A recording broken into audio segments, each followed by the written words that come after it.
Era um mundo de castelos e cavaleiros e de tesouros enterrados. Mas não foi nenhum conto de fada. Foi um pesadelo que durou 1000 anos.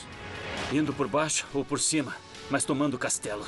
Na Europa, após a queda de Roma, você matava ou era morto. E o submundo era o segredo da sobrevivência. Você tinha que ir para baixo da terra para se proteger. Eu amo o meu emprego. Vamos explorar calabouços letais, onde homens eram deixados para apodrecer. Você entra aí e eu fecho. E aí já era. E pela primeira vez na televisão, decodificamos os segredos dos Templários. E por tudo isto, esses caras estavam arriscando suas vidas. Vamos desvendar as camadas do tempo em cidades ocultas. O Covil dos Bárbaros.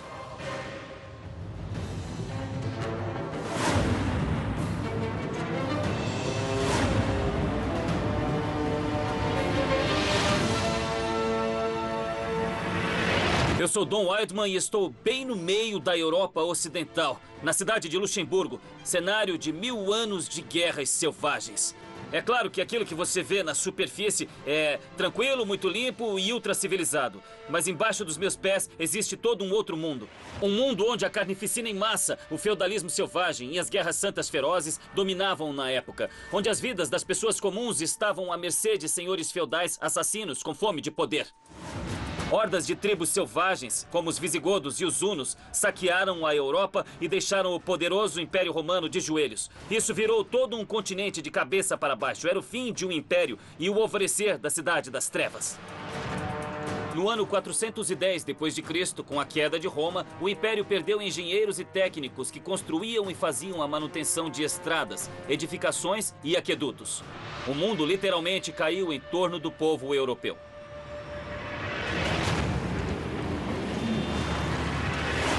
Eu estou perto da cidade de Luxemburgo, na cidadela de Wolferande.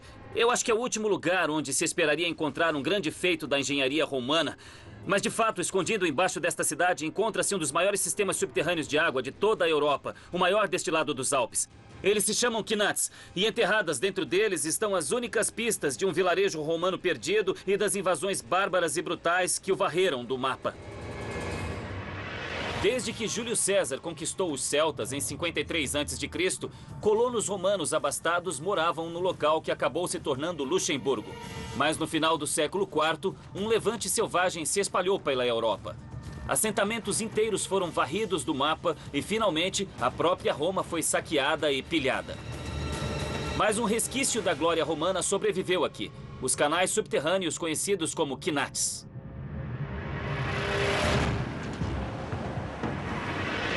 Vou me encontrar com o especialista Mark Till, que concordou em me levar até os Knats para que eu possa ver os restos do incrível sistema hídrico desse vilarejo romano perdido.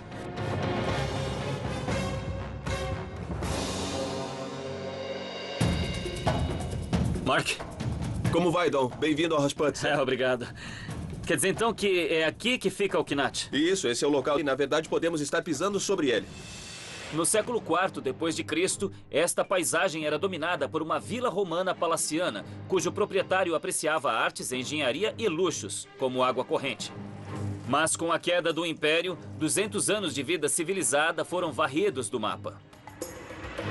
Você trouxe uma grua para o meio da floresta. Bom, foi necessário. Esses Knats foram projetados para conter água, não pessoas. Então, para chegar lá, precisamos de engenharia do século XXI.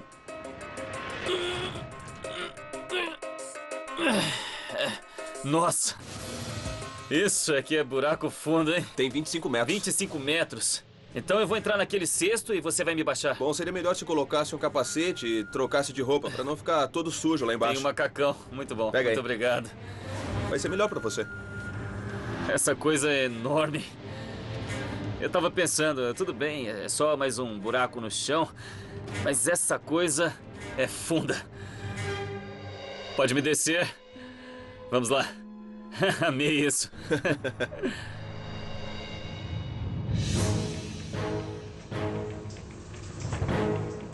Em algum momento eu vou passar da Luxemburgo moderna para a antiga Roma instantaneamente. Olha só isso.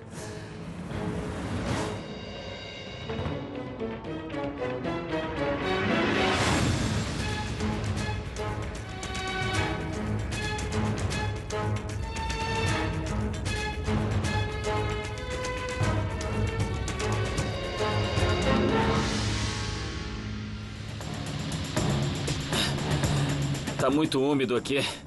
Pronto, para. Pode parar. Para! Nós estamos no meio de uma chuva torrencial. Pronto, pronto. Pode descer, Mark. Abandonado e em desuso há quase 2000 anos, estes quilates ainda estão coletando água. As últimas reformas feitas aqui embaixo datam de 370 d.C., o ano em que os romanos, lá na superfície, fugiram das hordas de bárbaros com desejo de matar. Tá muito bem conservado, hein? É, tá sim. É arenito maciço, pelo menos até aqui. E a que profundidade estamos aqui? Bom, nesse lugar a gente tá 25 metros abaixo da superfície, então isso equivale a 82 pés. Inacreditável, 25 metros embaixo da terra. E vai mais fundo ainda. Legal. O quinat, inventado pelos persas há 3.000 anos e trazido aqui pelos romanos, era um sistema de túneis inclinados de 550 metros de comprimento, acessível por uma série de túneis de acesso. Usando apenas a gravidade, ele transportava a água artesiana dos morros até a luxuosa vila romana lá embaixo, enchendo chafarizes e banheiras. Mas vândalos destruíram tudo.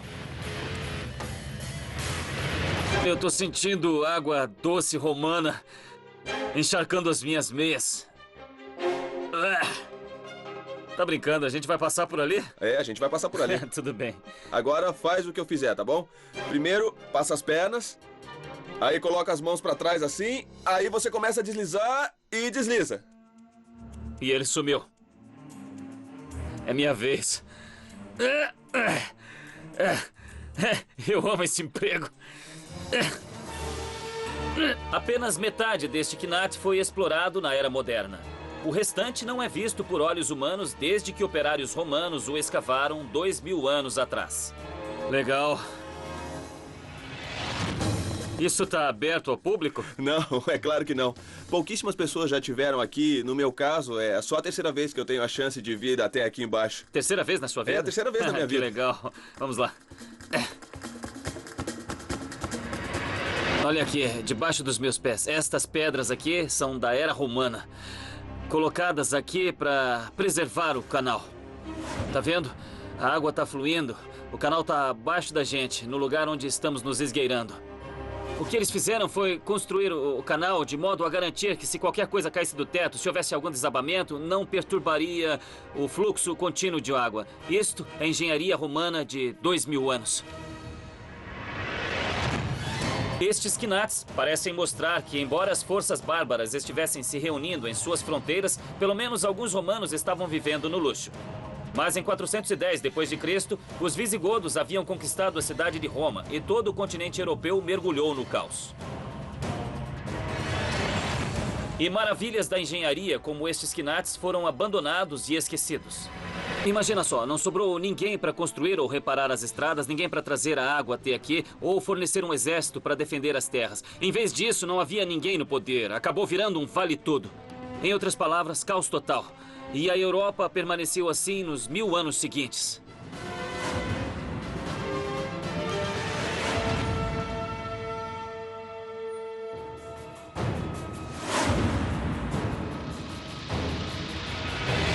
No século XIV, cerca de 900 anos após a queda de Roma, a Europa mergulhou no caos com o feudalismo brutal e os conflitos internos e as grandes epidemias.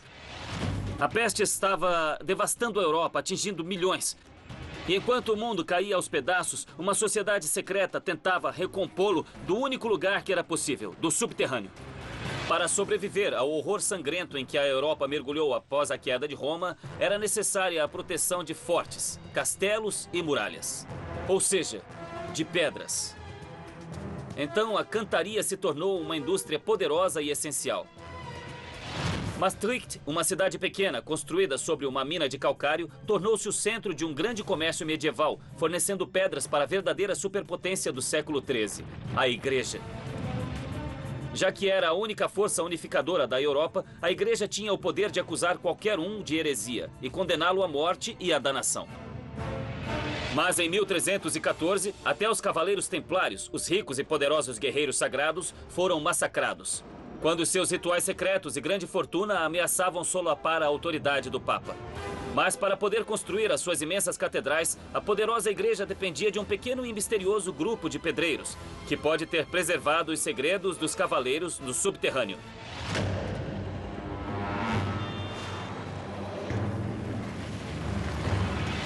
Eu tô indo até um covil subterrâneo enorme que pode conter pistas para os ritos de iniciação secretos dos pedreiros medievais. Eu vou me encontrar com um cara chamado Jacó Silvertan. Ele é um dos maiores especialistas nas centenas de pedreiras que existem nesta área. E ele vai me levar para a maior delas, a pedreira de São Petersburgo. Jacó, como vai? Como é um vai? prazer conhecê-lo. Você quer entrar nas cavernas? É claro que eu quero. Se você emendasse as passagens do sistema original umas das outras, daria cerca de 300 quilômetros. Puxa. Então, é uma das maiores. Na era medieval, foi um dos maiores empreendimentos humanos do mundo ocidental. A entrada da caverna fica ali. Isso, fica na floresta. É a pedreira de Casterte. Dá pra sentir a mudança no ar já aqui. Não façam isso em casa. Olha só isso. Não é permitido entrar neste lugar, mas vamos tentar por aquele buraco ali. Este covil contém pistas preservadas há 700 anos que podem ligar os pedreiros aos templários. Cuidado com a cabeça.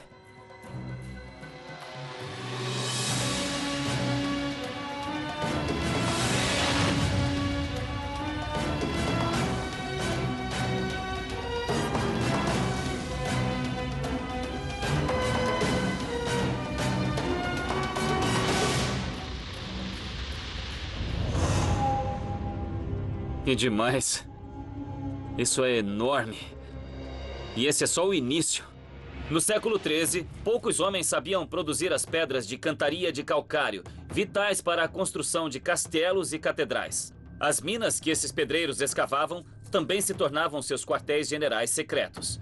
Mas as autoridades suspeitavam que algo mais sinistro do que a extração de pedras estava acontecendo aqui, no subterrâneo. Veja, olha ali em cima.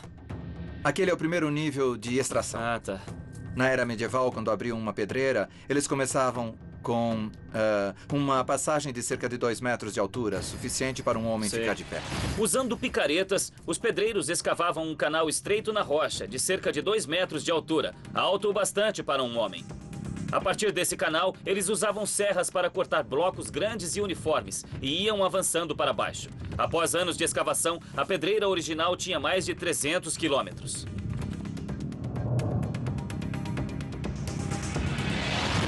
Sabemos que os egípcios usavam as mesmas técnicas para extrair rochas quando construíram as pirâmides. E depois dos egípcios, essa foi a primeira vez na história que edificações foram erigidas com pedras extraídas dessa maneira. E por que isso? Quer dizer que as pessoas perderam esse conhecimento? Isso, depois especialmente depois que os romanos foram embora. Então eram técnicas muito sofisticadas. E onde eles as aprenderam? Bem, suspeitamos que foram trazidas para cá pelas cruzadas e achamos que foram trazidas especialmente pelos famosos templários, os cavaleiros templários que construíram uma quantidade enorme de castelos. Será que estas cavernas abrigam o legado perdido dos cavaleiros templários? Sabemos que os cavaleiros voltaram das cruzadas no século XII com conhecimentos valiosos, adquiridos de estudiosos e engenheiros muçulmanos, em uma época em que a sua própria igreja, altamente repressora, via a ciência como uma heresia. Na época em que muitas dessas pedreiras foram escavadas, os templários já haviam sido arrebanhados e massacrados. Mas os valiosos segredos de seu ofício, como técnicas de extração e ritos e rituais proibidos, podem ter sobrevivido, passados discretamente de uma geração para outra. Aqui, 9 metros abaixo de uma cidade moderna, encontramos prováveis evidências de que os pedreiros de Maastricht eram descendentes dos templários. O fato é que encontramos símbolos aqui usados pelos cavaleiros templários. Este é o templo dos cavaleiros templários. Mas não sabemos ao certo. Eu realmente gostaria de acreditar nisso. A gente tem mais luz? Já que os templários eram tão reservados, as suas tradições estão entre os grandes mistérios do mundo antigo. Seria legal iluminar mais aqui. Mas uma descoberta extraordinária da nossa equipe revelou evidências adicionais de atividades dos templários, que ficaram no escuro por séculos. É bem ali. Estão vendo aquilo? Oh, nossa. Isso é doido. Estamos iluminando aqui embaixo para gravar imagens para a série. E Isso é muito legal, porque o Jacó está vendo coisas aqui embaixo que ele nunca viu antes, porque ele normalmente só vem aqui com um lampião a gás. E ele está encontrando... Ele encontrou algumas marcas novas. O que encontrou? Encontrei todo tipo de coisa. Estamos vendo inscrições que não conseguimos ver porque normalmente não temos luz suficiente. Tipo o quê? Podemos ver marcas topográficas e podemos ver pentagramas, que são símbolos místicos que os pedreiros faziam para dar sorte. Na superfície, as autoridades suspeitavam que esses homens reservados, vivendo e trabalhando no domínio do demônio, estavam aprontando aqui. Mas já que precisavam muito de pedras, eles não interferiam. Em vez disso, monges locais invadiram o santuário deles e deixaram as suas próprias marcas, avisos contra o que eles achavam que acontecia aqui. Tem mais um aqui. Sodomia. Onde? Aqui, e muito bem sei. feito. Aquilo ali seria mesmo sodomia? Aquilo é sodomia. E também é bestialidade. Obviamente sim. Aquilo não é bom. É coisa ruim. Muito ruim. Havia alguém lá na superfície que queria avisar as pessoas no subterrâneo. Atente à sua moralidade libertina. Os pedreiros também deixaram as suas próprias mensagens, autorretratos que ficaram intocados por 500 anos. Então esse era o aspecto dos pedreiros por volta do século XIV. E era isso que se pensava deles. É um bobo da corte. Ele mesmo. E o bobo da corte, na era medieval, era o único que podia dizer ao rei que ele era bobo. Entendi. Desconfiados das autoridades da superfície, os pedreiros podem muito bem ter criado toda uma sociedade paralela aqui embaixo, incluindo a heresia medieval derradeira. Formar a sua própria seita religiosa e construir a sua própria igreja. E as evidências estão à nossa volta, em uma câmara gigante, em forma de cruz.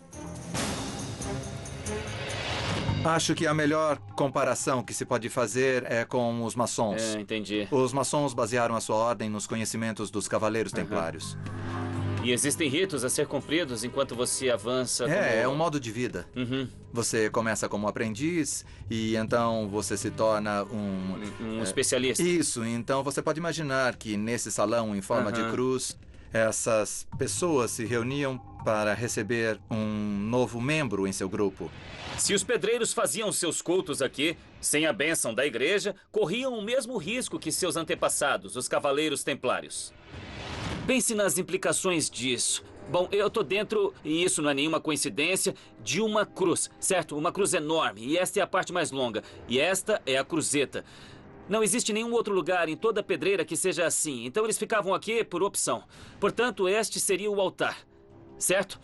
Então, esta praticamente é uma catedral subterrânea. E olha ali para cima. Todos aqueles símbolos intrincados ali em cima devem ter sido parte de alguma cerimônia secreta, de um ritual, talvez um rito de passagem, uma iniciação a um culto, talvez. Imagine como seria perigoso fazer isso aqui no escuro. Seria uma violação patente dos poderes na superfície. Tudo isto era uma heresia. E estes caras arriscavam a vida por isto.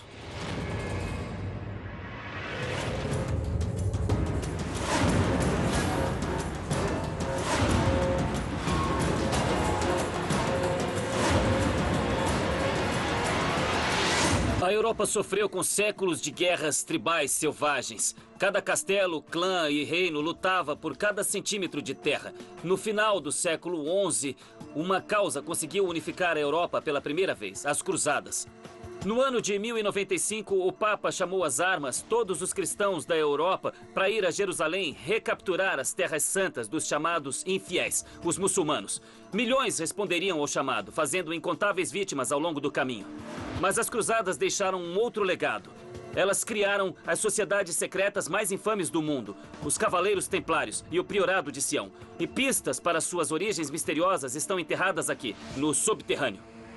Durante 200 anos, os Cavaleiros Templários, um abastado grupo paramilitar cristão, formaram uma das organizações mais poderosas em uma época turbulenta. A sua fundação remonta a um castelo em uma cidade minúscula da Bélgica, Bouillon, e seu dono, chamado Godfrey, foi o primeiro regente cristão de Jerusalém. Eu vou me encontrar com um homem chamado Rudshot. Ele vai me levar até um túnel embaixo daquela edificação ali no morro. O castelo de Bouillon, o coração europeu da Primeira Cruzada e o local onde os próprios templários teriam trabalhado.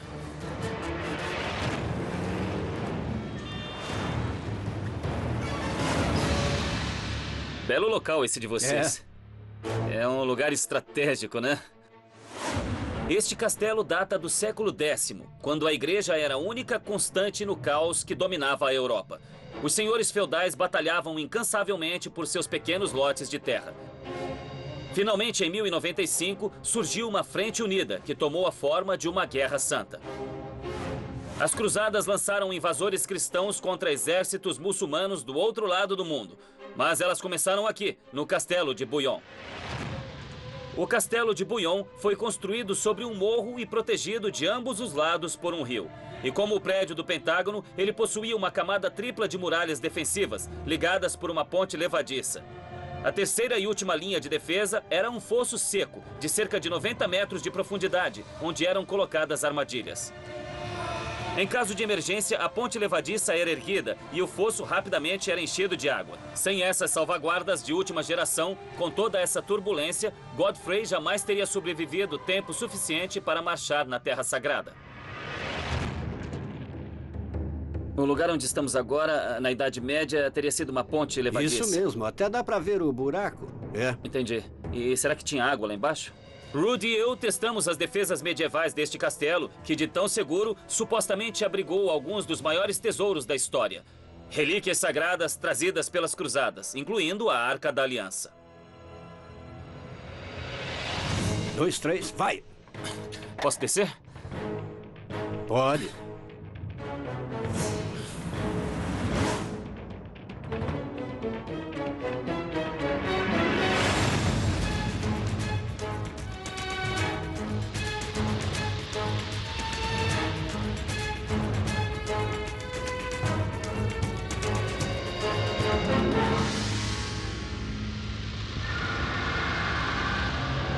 Ah, isso é muito legal. Então, este lugar aqui estaria cheio de água. Todo este espaço estaria tomado. Exato. O fosso normalmente estava seco, mas qualquer inimigo tolo o bastante para descer aqui com armaduras pesadas teria uma péssima surpresa. Quase 8 metros acima, um canal seria aberto e a água escoaria para cá. Incapazes de se mover rapidamente vestindo 25 quilos de cota de malha, os invasores teriam uma morte horrível por afogamento. Ao abrir aquele portão, a água sairia por aqui e aí teriam mais uma linha de defesa para proteger este castelo. Depois de passarmos o fosso, fomos nos aprofundando no castelo, ao longo de um corredor sinuoso até o nível mais baixo da estrutura. Vamos entrar aqui, cuidado com a cabeça. Ah, isso é demais. É. Então estamos no subterrâneo, bem baixo do Castelo Bouillon. É. Godfrey, o dono desta fortaleza surpreendente, tinha um superior, o Papa.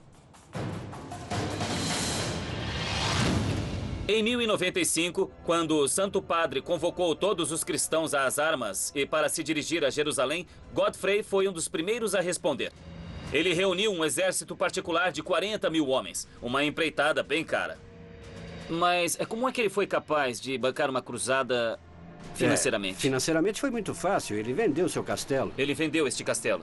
Este mesmo castelo. E assim obteve dinheiro para sair... Ele obteve dinheiro para conseguir mais soldados e equipamentos para eles. Godfrey não teve problemas para encontrar recrutas dispostos. Na Europa, o ano de 1095 foi brutal. Doenças, fome e violência eram constantes. A promessa do perdão dos pecados e a rica pilhagem que os esperava na Terra Santa incentivou os 600 mil cristãos a se armar e massacrar os supostos infiéis.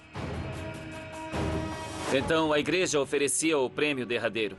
Se forem nessa cruzada, irão para o paraíso, não importa quantos pecados cometam. Exato.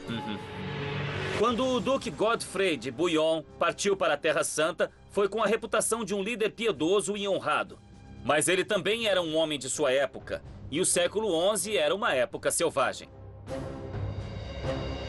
Agora nós estamos chegando à parte onde existem prisões. Este é um lugar ruim, dá para sentir.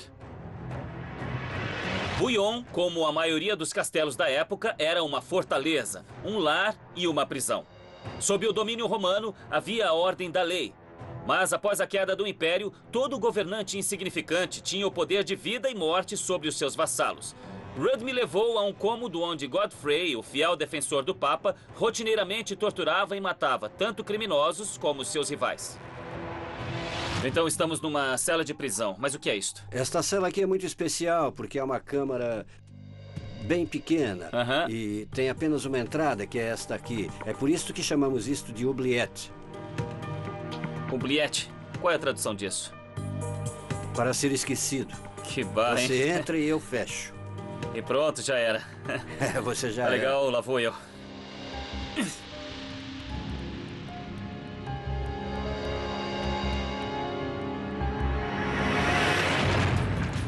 Os prisioneiros deixados na oubliette nunca mais saíam. Morriam lentamente de sede e fome. Assim era a justiça do século XI. Isso é muito sinistro. É uma coisa horripilante pensar em prisioneiros sendo trazidos até aqui no escuro e pensar que o homem encarregado deste castelo estava fora, lutando uma guerra em nome de Deus, uma cruzada para reclamar a terra prometida. E em casa, em seu porão, alguém sendo torturado até a morte. Em 1091, o Duque Godfrey conquistou Jerusalém. Contudo, um ano depois, ele foi vítima fatal da peste na Terra Santa e nunca voltou para reclamar o seu castelo. Mas alguns acreditam que antes de morrer, ele fundou uma ordem de cavaleiros dedicados a proteger os cristãos na Terra Santa, os Cavaleiros Templários. Nos 100 anos seguintes, os Cavaleiros Templários enriqueceram com os tesouros do Oriente. E quando eles voltaram para casa, para estas terras, podem ter trazido alguns dos mais valiosos para cá.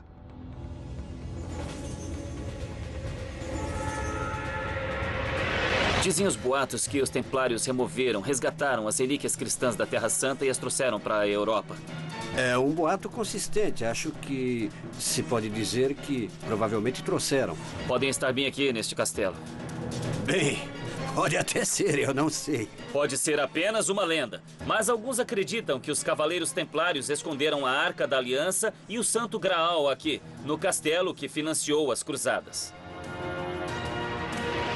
É incrível pensar na importância desse homem, Godfrey de Bouillon. Ele foi escolhido para liderar a primeira cruzada que retomou a Terra Prometida e conquistou Jerusalém. Ele sancionou esse grupo chamado de Cavaleiros Pobres de Cristo, que se tornaram os Cavaleiros Templários. Então tudo gira em torno desse homem, Godfrey de Bouillon. E tudo gira em torno deste castelo.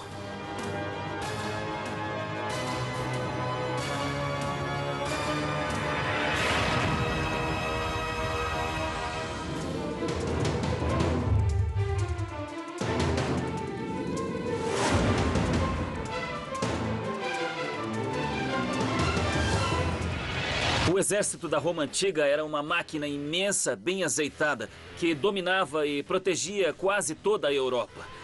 Então, com a queda de Roma, a Europa, que antes era um império único e unificado, se resumia a milhares de pequenas cidades em guerra. E havia ameaças por todo lado. Guerreiros vikings ao norte, o vilarejo ao lado podia ser o seu pior inimigo. Então as pessoas que moravam aqui tiveram de revolucionar a maneira de se defender. E qual foi a opção? O castelo. E guerreiros profissionais chamados cavaleiros. Um bando de cavaleiros que travou batalhas dentro deste castelo lutava como guerrilheiros, lançando ataques surpresa, rápidos e devastadores. E então desaparecendo no subterrâneo.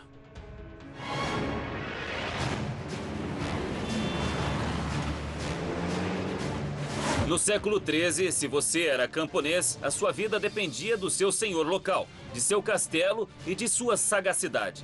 O castelo Valkenberg, no meio de um desfiladeiro entre a Alemanha e os Países Baixos, abrigava o mais moderno em termos bélicos medievais.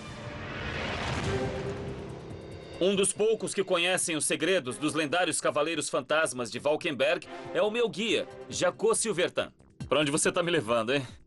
Bom, eu estou levando para as passagens subterrâneas do castelo de Valkenberg. Sei. E as passagens ficam bem escondidas. A melhor maneira de entrar no sistema de túneis dos Cavaleiros Fantasmas são os pontos de saída, escondidos na floresta, a cerca de 200 metros do castelo. Estas ruínas geralmente estão fechadas ao público, mas obtivemos permissão especial para entrar. Nossa, olha isso. É bem escuro aqui dentro. Você tem a chave? Tenho. Tá bom. Tô pronto para entrar lá.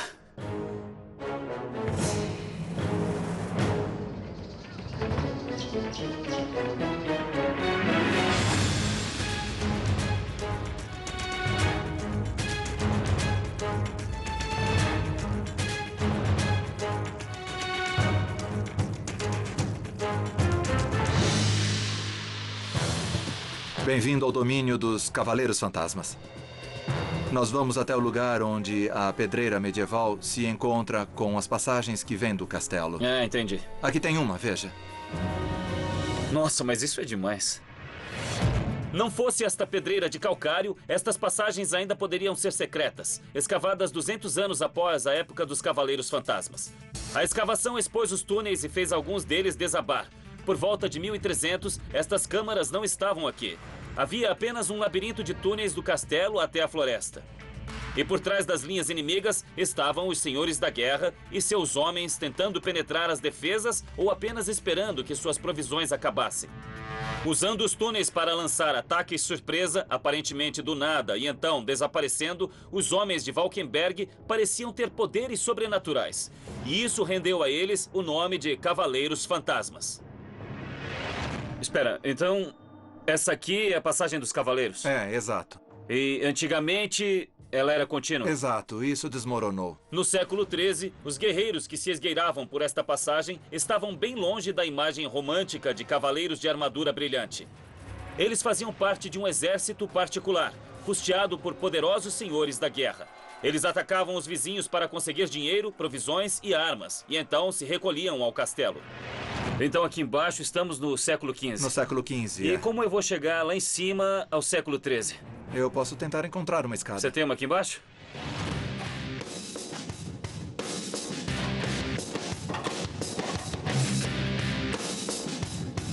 Até agora tudo bem. Esta é a parte ruim. Pronto, é aqui que eu morro. Então, se alguém quiser me dizer alguma coisa antes de eu partir... Na verdade, você é o primeiro a ir aí em cima. Nossa, isso é demais. Quase dá pra ver lá atrás, mas faz uma curva. Então, isto estaria ligado a este buraco aqui? É, onde... E se não fosse por esse desmoronamento, alguém poderia passar por este túnel sobre a minha cabeça. É, exato, isso. Mas onde nós estamos em relação ao castelo? Ah, o castelo fica pra lá. Eu tenho que dar um jeito de olhar lá atrás. Tá bom. Já que o túnel era perigoso demais para explorar, peguei o meu kit SWAT para dar uma olhada mais de perto.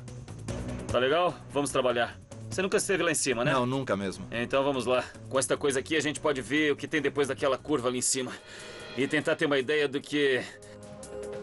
os Cavaleiros Fantasmas faziam lá em cima.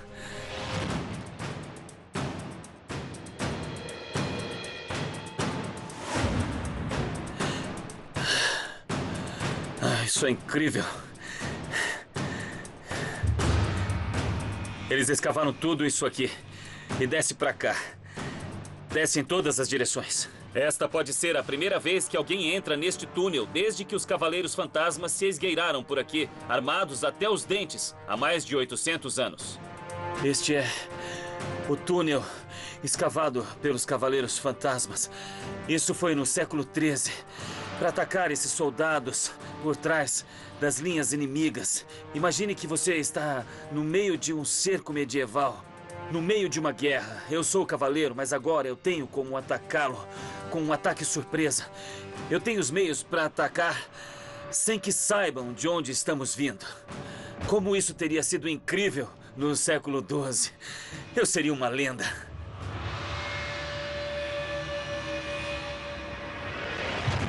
Enquanto avançávamos na direção do castelo, o covil para onde os Cavaleiros Fantasmas se retiravam depois de atacar seus vizinhos hostis, descobrimos outros túneis intocados pelas pedreiras. E, incrivelmente, ainda intactos após 800 anos. O castelo também tinha outras defesas, tecnologia de ponta para a era medieval, como granadas cheias de óleo em chamas. Seus rivais revidavam com catapultas, lançando todo tipo de coisa, desde pedras a animais mortos, que podiam envenenar o suprimento de água do castelo. E quando tudo mais falhava, os inimigos de Valkenberg traziam seus próprios escavadores e rapidamente criavam túneis na esperança de tomar o castelo por baixo. Então ainda estamos num túnel aqui? Ainda estamos em um túnel. A diferença é que esse túnel foi feito pelo inimigo. E dá pra ver que isto é uma contramina. Porque você pode ver que aqui, por exemplo, eles trabalhavam muito rápido. Não foi feito para ser espaçoso. Esse jogo subterrâneo de gato e rato prosseguiu por décadas. Mas o castelo só caiu quando os Cavaleiros Fantasmas perderam o seu líder em batalha no início do século XIV. Este é um túnel sem saída. E aqui, outro sem saída. Então esses caras estavam sondando e tentando escavar embaixo do castelo. Cada inimigo estava cercando o reino um do outro, indo por baixo ou por cima, mas tomando o castelo.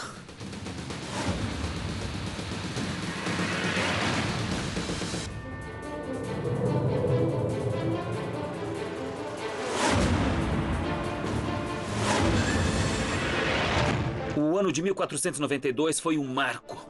Já fazia mais de 1000 anos da queda do Império Romano e a Europa estava no alvorecer de uma nova era, a Renascença.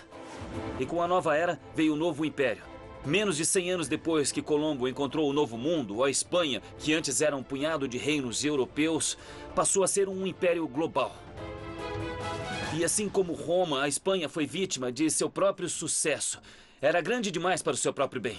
E enquanto lutava para manter o seu império em pé a quase 10 mil quilômetros de distância nas Américas, aqui em Luxemburgo, o Império Espanhol travou algumas de suas últimas batalhas na condição de potência mundial.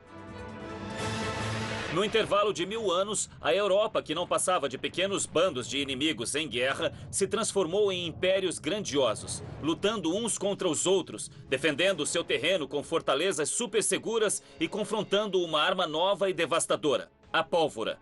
Uma das mais poderosas dessas cidadelas urbanas e uma possessão espanhola crucial era a cidade de Luxemburgo. Eu me encontrei com André Bruns, especialista em fortalezas, no parque público que um dia foi parte das defesas impenetráveis da cidade, que evoluíram por mais de 900 anos. Então tudo isso é uma fortaleza. Eu tô vendo um castelo do século X ali. Nós estamos sobre uma estrutura construída em 1673 que se chama Fort Bourlemont. André estava me levando até uma área fechada ao público, os túneis de defesa secretos do século XVII que correm sob a cidade atual. Vamos descer? Mais um cadeado. Que demais.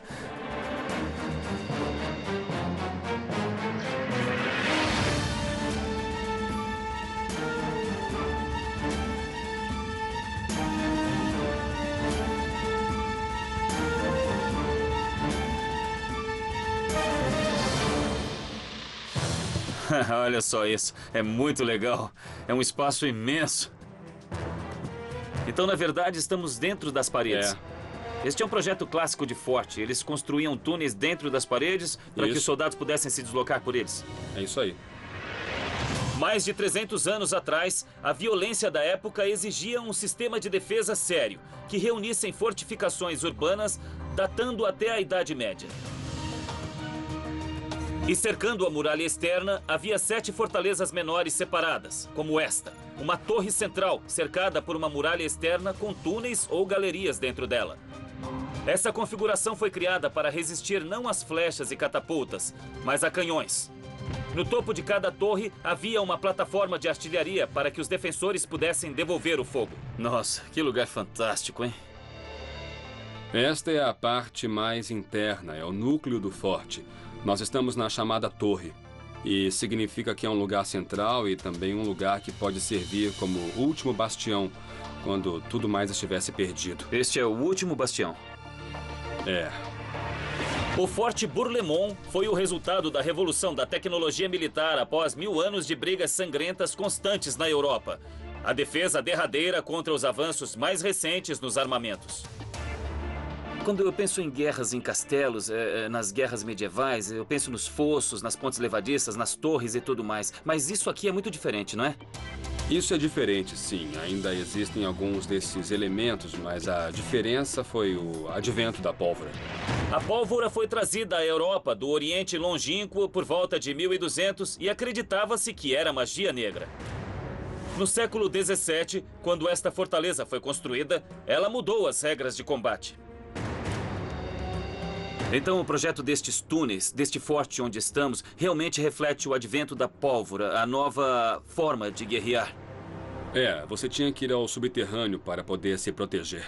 Em 1684, estas fortificações subterrâneas foram colocadas à prova quando os franceses enviaram um exército de 30 mil soldados até aqui para tentar capturar a cidade.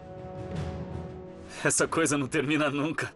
Enfrentando 79 canhões de artilharia pesada, os soldados espanhóis lotados aqui revidaram daqui de baixo usando um labirinto subterrâneo imenso.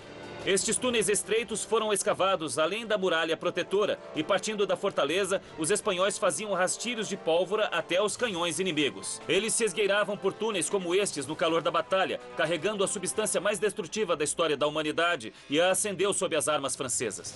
Então a ideia era que, no final destas câmaras, nestes túneis que escavavam, eles colocariam explosivos debaixo do seu alvo, as baterias de armas. É isso. E se a destruição das armas inimigas falhasse e as muralhas da fortaleza fossem penetradas, os soldados espanhóis aqui estavam preparados para um último bastião suicida, usando um mecanismo de autodestruição. Nós estamos na câmara da mina, embaixo das muralhas da torre. Então, se você a explodisse, a torre desabaria. Estas câmaras conteriam 500 quilos de pólvora, com estopins longos. Se o inimigo chegasse à torre, os estopins eram acendidos.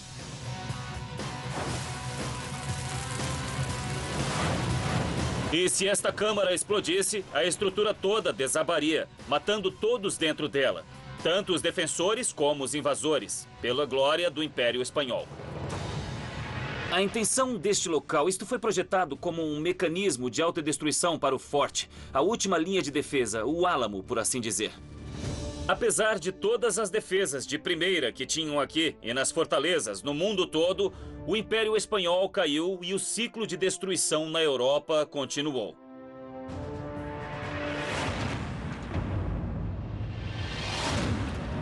A reconstrução da civilização neste continente negro foi brutal, violenta e dolorosamente lenta, e levou mais de 1000 anos. Na Europa, após a queda de Roma, hordas de bárbaros cederam lugar para os templários, os cavaleiros ladrões, e finalmente para novos impérios munidos de armas de destruição em massa. Mas a sede de poder da humanidade nunca muda, e o barbarismo sempre está à espreita nos subterrâneos.